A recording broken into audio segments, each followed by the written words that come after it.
Morning study point में आपका स्वागत है। और आज की जो हमारी वीडियो है उसमें हमारी सीरीज़ को हम कंटिन्यू करेंगे। जैसे कि हम हिस्ट्री को डिस्क्रिप्टिव वे में कवर कर रहे थे, तो आज हम दिल्ली सल्तनत का पार्ट 2 देखेंगे।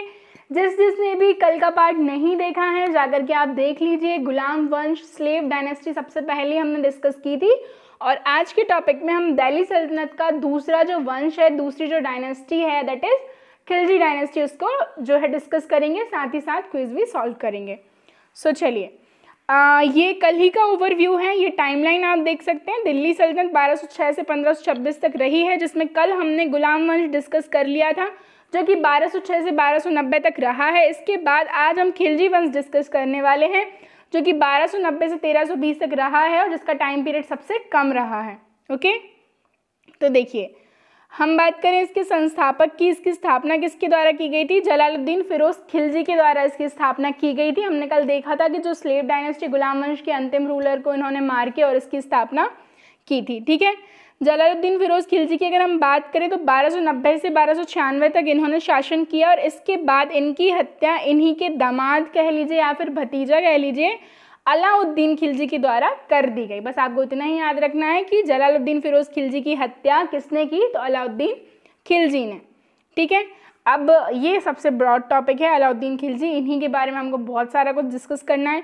तो सबसे पहले तो इनका टाइम पीरियड देख लीजिए। 1296 से 1316 तक ये रहे हैं। बचपन का नाम पूछा जाता है, बहुत बार पूछा गया है। ठीक है ना, अलाउद्दीन खिलजी के बचपन का नाम क्या था? तो गुरशास्प जो था इनके बचपन का नाम था। ठीक है, महत्वपूर्ण कार्य हम देख लेते हैं।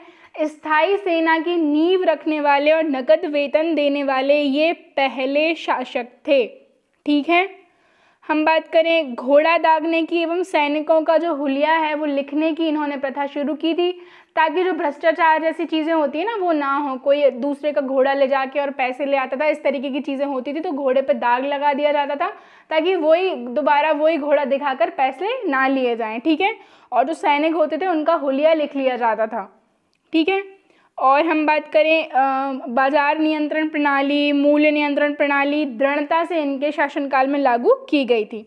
ठीक है, हम बात करें बाजार नियंत्रण के लिए कुछ पद या फिर कुछ विभाग जो इनके समय में बनाए गए थे। सबसे पहला था दीवान रियासत, जो कि व्यवस्था संचालक हुआ करता था। दूसरा है शहनाई मंडी, जो कि बाजार अधीक्षक हुआ करता था।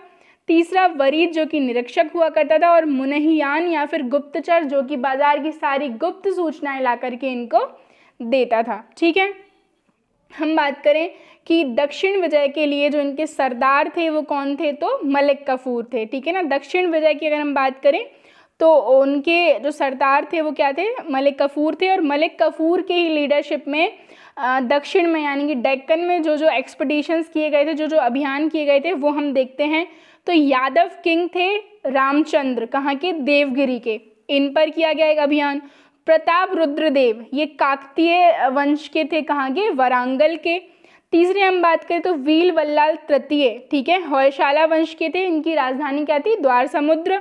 ठीक है, वीर पांड्या, और इनकी जी ये पांड्या वंश की थे और राजधानी क्या थी? मदुरई थी। ठीक है, हम बात कर लेते हैं उत्तर भारत में अभियान की। तो गुजरात में रणथंभौर में, मेवाड़ में, मालवा में और जालौर में। ये टाइम पीरियड भी लिख रखा है मैंने, सिर्फ आप नाम याद रखेंगे तो भी चलेगा। ठीक है, ये जो है अभियान इनके द्वारा किए गए थे। ठीक है, अब हम बात करें इनके समय पे वास्तुकला में क्या क्या है। तो देखिए, जमायत खाना मस्जिद जो है दिल्ली में वो इनके द्वारा बनवाई गई।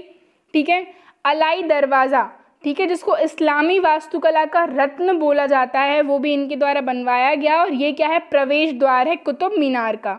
ठीक है ना, कुतुब मीनार का प्रवेश द्वार है कौन सा? अलाई दरवाज़ा। ठीक है, चलिए अब हम बात करें सीरी का किला दिल्ली में, वो भी इन्हीं के द्वारा बनवाया गया था। और हजार खंबा महल, ठीक है, हजार स्तंभ सुतून भी जिसको बोला जाता है, वो भी इन्हीं के द्वारा बनवाया गया था। ठीक है, अब अगर हम आगे देखें उपाधि, तो ये स्वयं को सिकंदर सानी बोलते थे। ठीक है, सिकंदर के बारे में सभी ने पढ़ा होगा, तो उनसे इम्प्रेस होकर जो है इन्होंने स्वयं को ये उपाधि दी थी। ठीक है, अब हम बात करें कि जो मंगोलों के सर्वाधिक आक्रमण हैं वो खिलजियों के समय पर ही हुए थे। ये क्वेश्चन बहुत पूछा जाता है कि जो मंगोल आक्रमण है सर्वाधिक दिल्ली सल्तनत में किसके समय हुए थे? तो खिलजियों के समय पर ही हुए थे। ठीक है, कुछ महत्वपूर्ण मंगोल आक्रमण हैं जो आप याद रख सकते हैं। 1997 में हुआ, किसकी लीडरशिप में? कादर खान की। 1297 में कादर खान की लीडरशिप में, 1298 में सल्दी की लीडरशिप में, 1299 में जो हुआ कुतुब ख्वाजा जो थे उनकी लीडरशिप में हुआ, 1303 में हुआ तारगी की, 1305 में अली बेग और तारताक की लीडरशिप में। ठीक है, ये नाम याद रख लीजिए, समटाइम्स यहाँ पर स्टेट पीसीएस वगैरह में या यूपीएससी वगैरह में क्वेश्चन बन जाता है। बाकी आपके नॉर्मल एसएससी में और रेलवेज में इतना डीप नहीं पूछेंगे, बट स्टिल मैंने सारे फैक्ट्स कवर किए हुए हैं। ठीक है, 1306 का जो है वो कबक और इकबालमंद की लीडरशिप में हुआ था। ये जो है मैप आप देख सकते हैं कि स्टार्टिंग में क्या था और खलजीज के टाइम पे मैप क्या हो गया था। ठीक है, सो आपको थोड़ा सा क्लियर हो पाए, इन्होंने बहुत लंबी चौड़ी जगह पर कब्जा कर लिया था।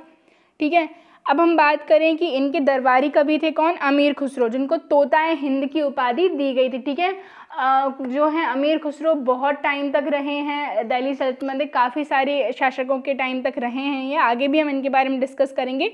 और अलाउद्दीन की खिलजी की जो मृत्यु है वो 1316 में हो जाती है। ठीक है, लगभग 20 साल का शासनकाल इनका रहा है। इसके बाद कुतुबुद्दीन मुबारक खिलजी शासक बनते हैं 1316 से लेकर 1320 तक। ये पहले मुस्लिम शासक थे जिन्होंने खलीफा की उपाधि धारण की थी, ये क्वेश्चन भी पूछा जाता है। और कुतुबुद्दीन मुबारक खिलजी की जो हत्या है वो खुसरो खां के द्वारा कर दी जाती है, और खुसरो खां की हत्या गाजी मलिक कर देते हैं, और गाजी मलिक स्थापना करते हैं किसकी, तुगलक वंश की। गयासुद्दीन तुगलक के नाम से ये जो है गादी पर बैठते हैं। सो आई होप आपको इतना समझ आया होगा। ठीक है, तुगलक वंश की स्थापना नेक्स्ट जो हम पढ़ेंगे वो तुगलक वंश पढ़ेंगे। अब आगे हम क्या करते हैं, क्विज सॉल्व करने वाले हैं। ठीक है, गुलाम वंश की समाप्ति के बाद भारत में किस वंश की स्थापना हुई, तो कल जो हमने पढ़ा था गुलाम वंश यानी कि स्लेव डायनेस्टी, जो कब से कब तक के लिए था, 1206 से लेकर 1290 तक था। और 1290 के बाद कौन सा वंश आया जो कि हम पढ़ रहे हैं, आंसर कमेंट करना है आपको, खिलजी वंश। ठीक है, 1290 से लेकर 1320 तक, और जलालुद्दीन फिरोज खिलजी ने इसकी स्थापना की थी। गुजरात में नुसरत खान ने मलिक कफूर को कितने दिनार में खरीदा था, तो ठीक है, ये क्वेश्चन मैंने क्यों डाला है ये मैं बता देती हूँ। आंसर है इसका 1000, क्योंकि आपको यहाँ से याद रखना है कि ऐसा पूछा जाता है कि अलाउद्दीन खिलजी के किस सरदार को 1000 दिनारी बोला जाता था। ठीक है, तो मलिक कफूर ही ऐसे थे जिनको 1000 दिनारी बोला जाता था। ठीक है, क्योंकि उनको 1000 दिनार में खरीदा गया था। ठीक है, खिलजी वंश का अंतिम शासक कौन था, तो हम डिस्कस कर चुके हैं। खिलजी वंश के अंतिम शासक जो थे खुसरो शाह खिलजी थे। ठीक है, अलाई दरवाज़ा का निर्माण किसने करवाया था, तो अलाई दरवाज़ा हमने देख लिया, जो कुतुब मीनार है उसका एंट्रेंस गेट है, किसके द्वारा करवाया गया था, अलाउद्दीन खिलजी के द्वारा करवाया गया था। सेना को वेतन देने की प्रणाली का विधान किसने शुरू किया, तो हमने देखा अलाउद्दीन खिलजी जो थे वह पहले शासक थे जिन्होंने स्थायी सेना भी रखी और नकद वेतन देने की भी जो व्यवस्था इन्हीं के द्वारा शुरू की गई थी। दिल्ली सल्तनत के किस सुल्तान ने सर्वप्रथम स्थायी सेना का निर्माण किया, तो जल्दी से कमेंट कीजिए आंसर, अलाउद्दीन खिलजी। ठीक है, निम्नलिखित में से किसने अपने आप को खलीफा घोषित किया, तो मैंने बताया है पहले ऐसे शासक थे दिल्ली सल्तनत के जिन्होंने स्वयं को खलीफा घोषित किया, तो मुबारक शाह खिलजी। अमीर खुसरो किस सुल्तान का दरबारी कवि था, ठीक है, तो वैसे तो ये आगे भी है, हम आगे भी डिस्कस करेंगे, लेकिन अभी हम यहाँ डिस्कस कर रहे हैं क्योंकि खिलजी वंश हम डिस्कस कर रहे हैं। आगे भी ये तुगलक के टाइम पर भी अमीर खुसरो रहे हैं, ठीक है ना, तो वहाँ भी हम डिस्कस करेंगे। लेकिन अगर खिलजी वंश से संबंधित क्वेश्चन पूछा जाता है तो इसका आंसर क्या होगा, अलाउद्दीन खिलजी। अलाउद्दीन खिलजी के सुधारों में सम्मिलित नहीं था, तो इसका जो आंसर है वो भूमि के क्षेत्र में, देखिए हमने सेना का केंद्रीकरण देखा था, स्थायी सेना रखी इन्होंने, नगद वेतन दिया, बाजार नियंत्रण हमने देखा था, राशनिंग व्यवस्था जो हमने देखी थी ना, बाजार मूल्य प्रणाली वगैरह जो हमने देखी थी वो सब इनके द्वारा की गई थी। लेकिन भूमि के क्षेत्र में कोई भी राजस्व से रिलेटेड कोई भी सुधार जो है सम्मिलित नहीं थे।